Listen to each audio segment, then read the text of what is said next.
everybody. This is your boy Big Rube. I'm Digital Soul.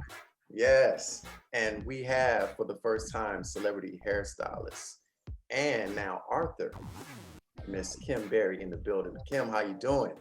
I'm doing great. Thanks for having me. Oh, thank you for being a part of the show. You know, we're here. We're just avid lovers of Prince and his music.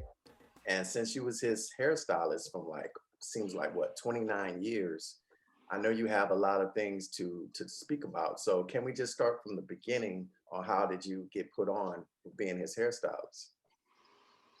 I was actually dating one of his bodyguards and told him to introduce me to the hairstylist on the team.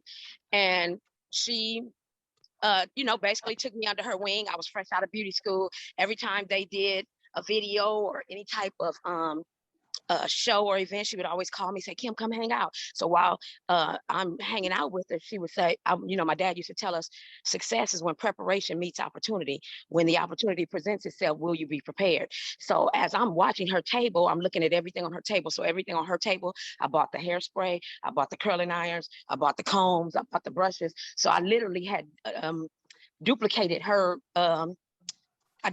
table and didn't even realize, never thinking that I would ever get the opportunity to do Prince. But I said, at least I'll be prepared. If she's a celebrity hairstylist, I want to be one as well. And so I had duplicated her table. Then about a few months later, she was telling me, I think I'm going to quit. And I said, you're not going to quit. You got the best job in the world. She said, no, I think I'm going to quit. She said, I'm tired of living out of a suitcase. I want to go home. I want to get married. I just want to be a regular person. And I was like, wow. And, I'm on starry-eyed. I'm on the outside looking in.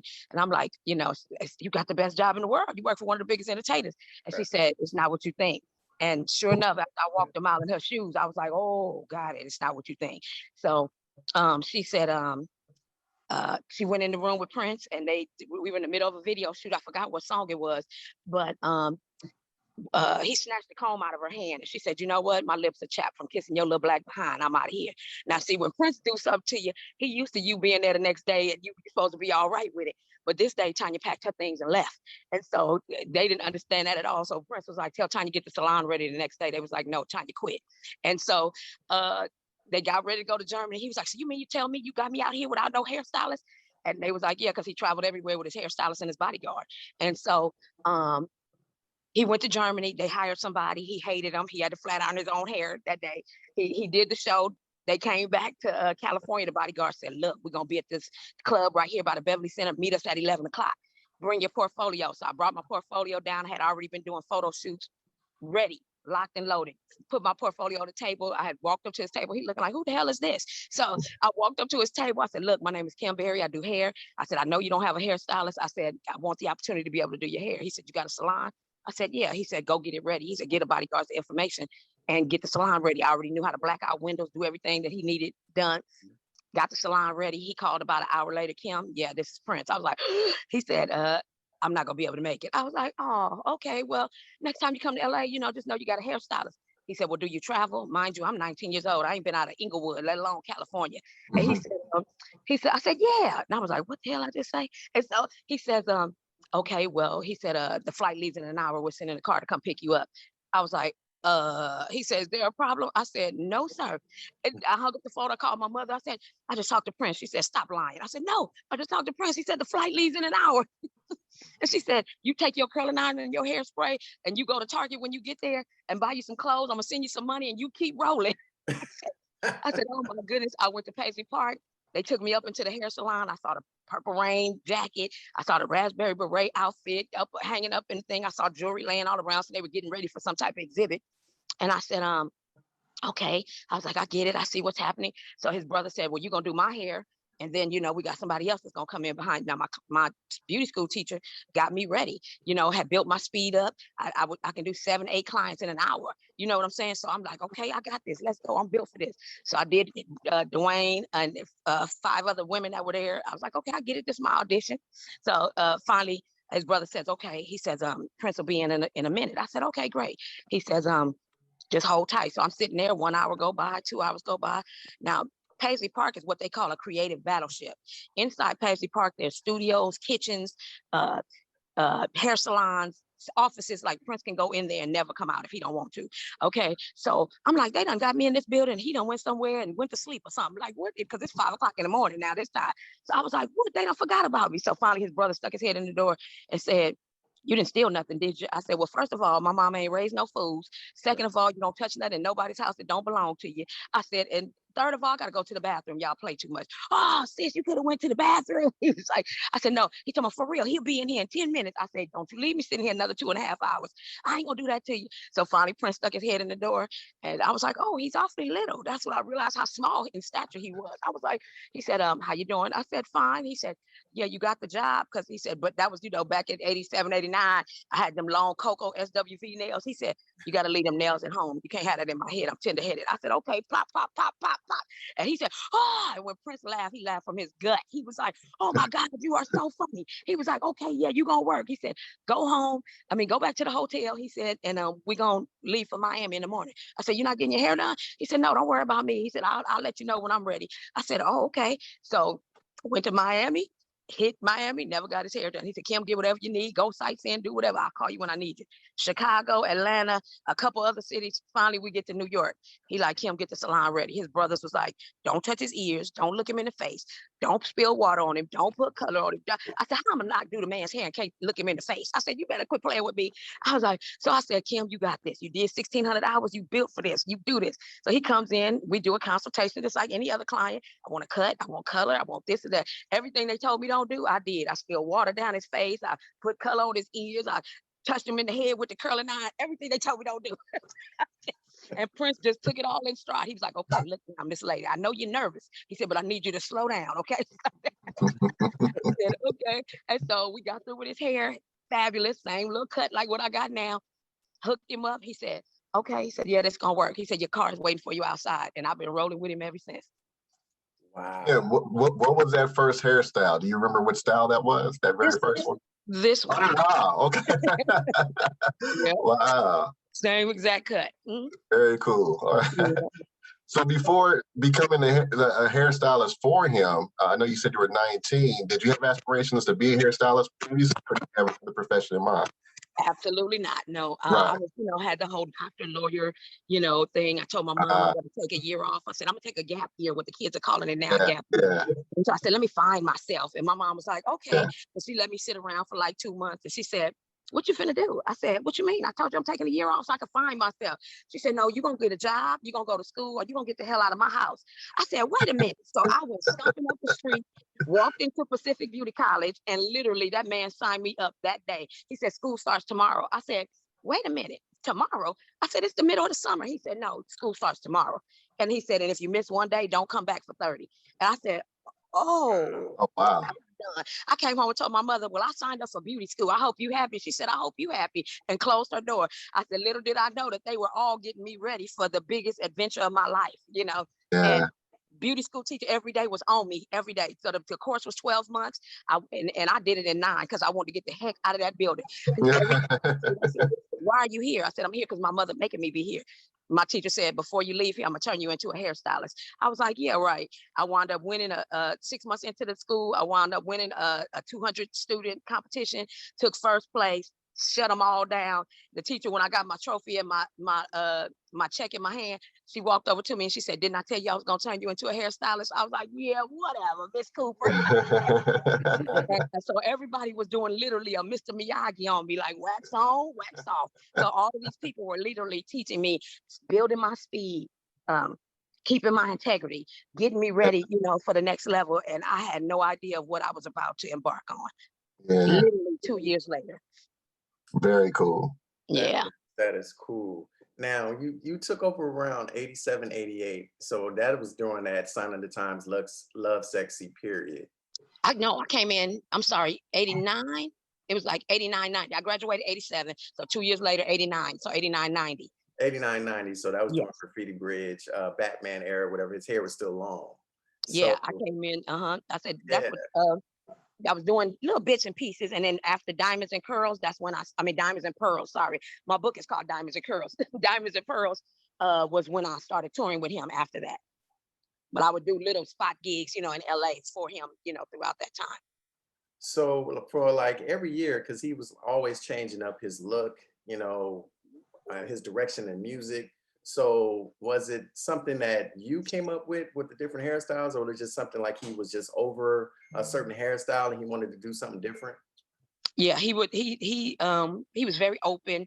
Well, we, change hairstyles all the time. We kept what you call it, an artist rendering of his face.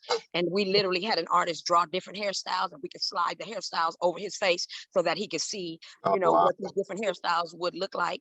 As well as we would get magazines from overseas and show him, so he always knew that overseas was ahead of the curve. So if in the States that everybody was long, then he wanted to go short. And if everybody was short, then he wanted to go long.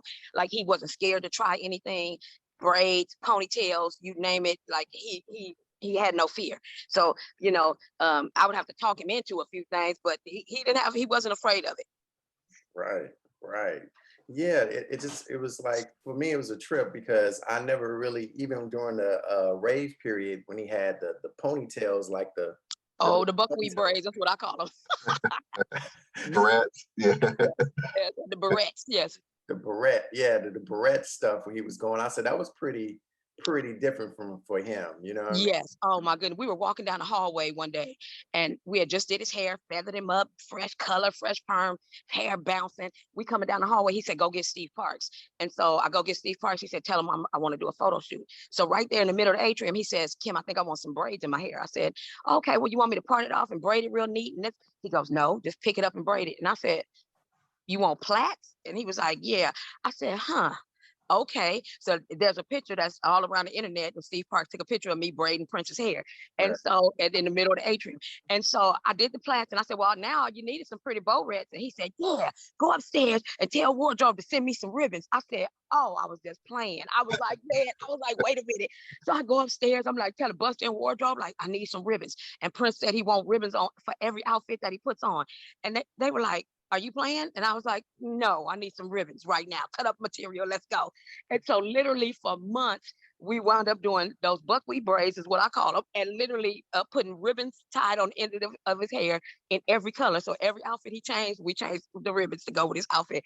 When we went to the shows, the women were in the first and second rows in these exact same braids with the ribbons hanging from their hair. He said, "See, Kim, I told you. See, Kim, I told you. They like it. They like it." I used to go be like, "Don't encourage him. Don't encourage him." But that style wound up being on Rave Unto the Joy Fantastic album cover. That's right. And it's iconic to this day.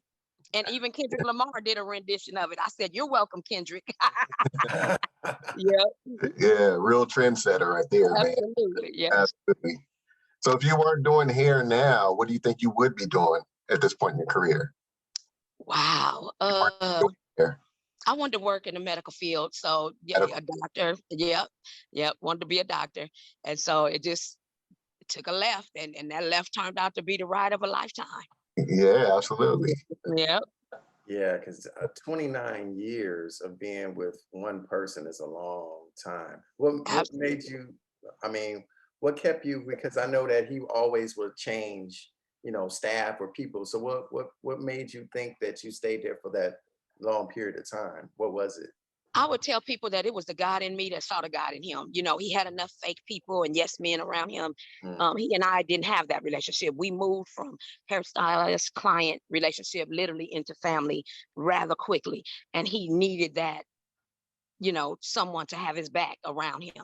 Like, mm. we prayed together, we did Bible study together, you know. Um, it was just a whole nother level. It wasn't just, people, say all the time, and I can't explain it to anything else but attribute it to God. That I tell everybody, this little girl from the hood did good, and God placed me in his life and allowed me to walk alongside one of the greatest entertainers in the world and outlived both his wives. I was there when his mother died, when his father died, when both the children died. I was standing right next to his side, and it was something that had to be done at all times.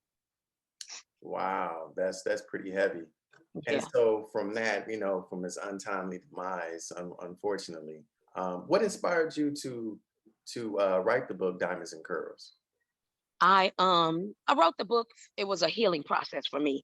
So I noticed that every time more and more people were coming out with books, people that knew barely anything about him, they were interviewing other people. And I was like, how you gonna go around the one that knows him the most. So I said, Prince said, do it yourself. If you want something done, do it yourself. He was always telling us how to be creative entities. What do we have to do to bring the money back into the neighborhoods? What do we have to do to be, positive forces, around our neighborhoods and show other people how to be great Black leaders. And so I said, it's time to write the book. It took me about a year. I walked around in a fog to get myself together, still grieving. And then I just sat down and I started putting a pen to paper. And I said, who knows you better than your hairstylist and your bartender? Nobody. I said, so yes, I decided to bring the personal stories, to life and bring and bring the human side to Prince. I want to tell people about the brother, the uncle, the father,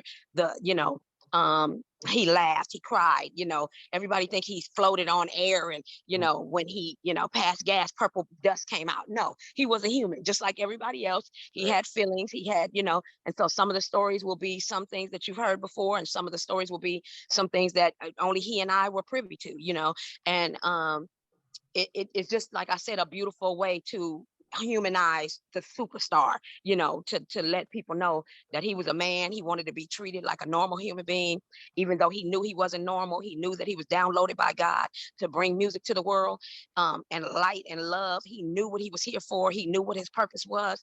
As he grew and he evolved, and the music changed, the message changed. It was just amazing just to see him work. Yeah, it was amazing for us just being the audience. I can just imagine. Like that experience had to be just like something you'll never ever forget. Absolutely. Yeah. What was the hardest part for you? What was the hardest part about writing the book? I think just basically reliving the stories. Uh, Everybody say, what was your favorite story? I'm like, it's like picking your favorite kid. Yeah. Every story was with the artist, with the man, the legend. And so uh, every time I would write a story, I would literally like have my moment where I would have to cry, and break down, and because I couldn't believe it. Just tears of joy, really, because I couldn't believe, like I said, God chose me to walk alongside that man. There have been many other hairstylists, but Kim Berry got called back all the time, all those years. And there was because there was a level of trust and understanding. And like he used to tell me, he said, Kim, you and your mama got the 911 hookup with God. I feel those prayers. So he he knew, you know what I'm saying? And we laughed, we talked crazy to each other, we bagged on each other's mamas, like we did, we did all kind of stuff together. And it was just amazing, just to be able to bring the stories, back to life and tell people, like I said, we rode on the Colorado Divide that separated the East Coast from the West Coast. And he jumping off the horse, I'm on the East Coast, I'm jumping off the horse, I'm on the West Coast. I said, you're gonna fall off this mountain, you better be your butt still. And then we riding camels in Egypt and, across the sand, and go walking through pyramids. And he was like, Kim, you hear that?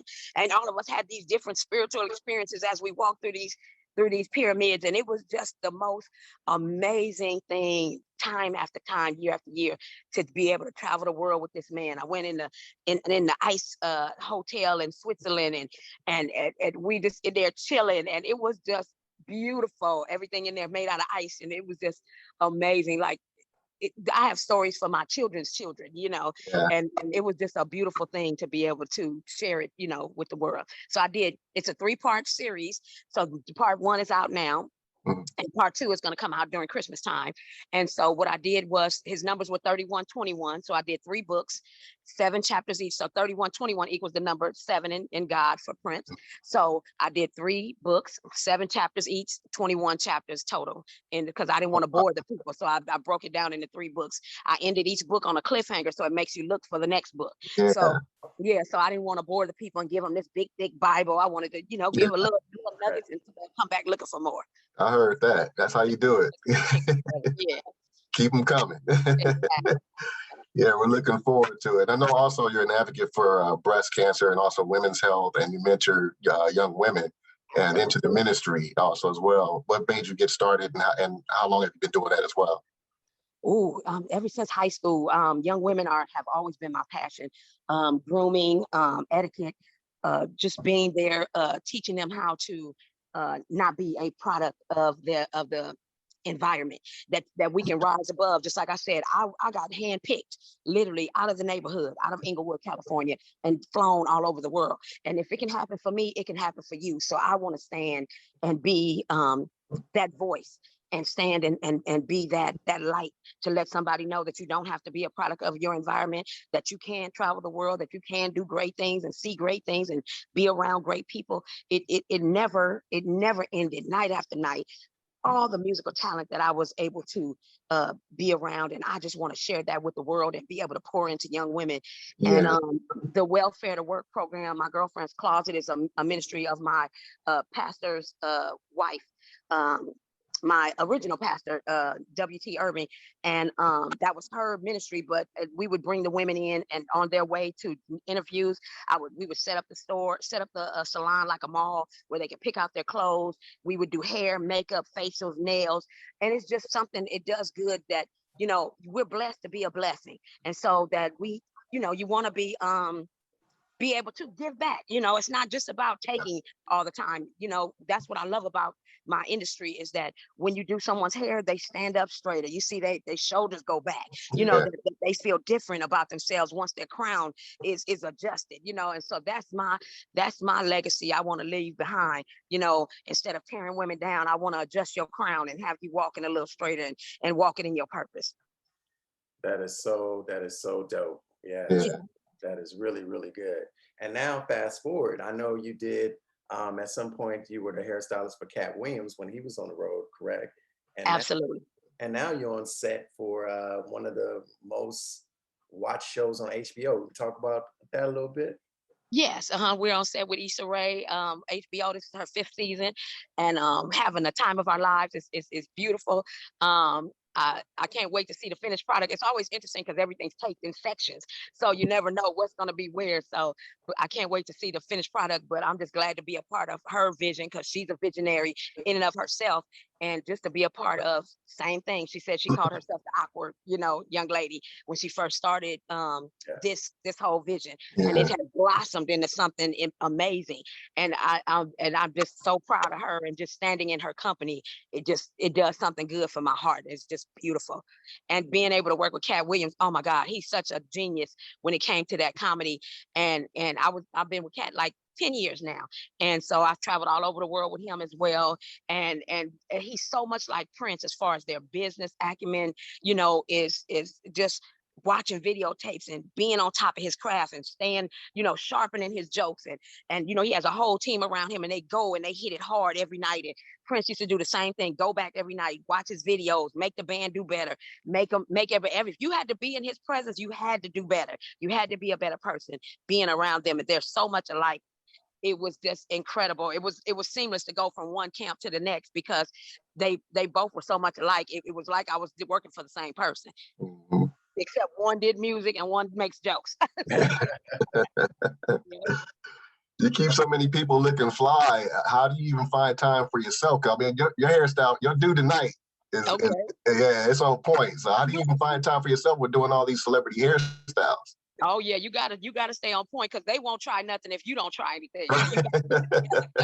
If when I walk in with a different hairstyle, they be like, "Oh, that's what you're doing today? Okay." Yeah. Like, so they'll step out the box a little bit. Okay. Yeah. I heard that. Yeah. So we like to thank you for being a part of our show. Is anything? You're always welcome to come back. Can you give us how you can be reached via social media? Absolutely. You can reach me at Kim Berry on set, KIMBERRY on set, on Instagram and Facebook, and also Diamonds&curlz, diamonds, the letter N, CURLZ, diamonds&curlz.com. And the book is on Amazon, ready for part 1. Part 2 will be released by the end of the year. And, we're just going to keep it coming. As God see fit, we're going to keep adding to the world. Like Prince said, keep bringing love and light into the world. So I'm excited. I thank you guys for allowing me to be a part of your journey. Well, we thank you. We appreciate your time and also your stories. We appreciate it. Thank you so much. Yeah, and go get that book, Diamonds and Curls. Please go get that. Yeah, Diamonds&curlz, 29 years rolling with rock royalty. Get it ASAP. And 2 more coming at you real soon. So look out for Kim Berry.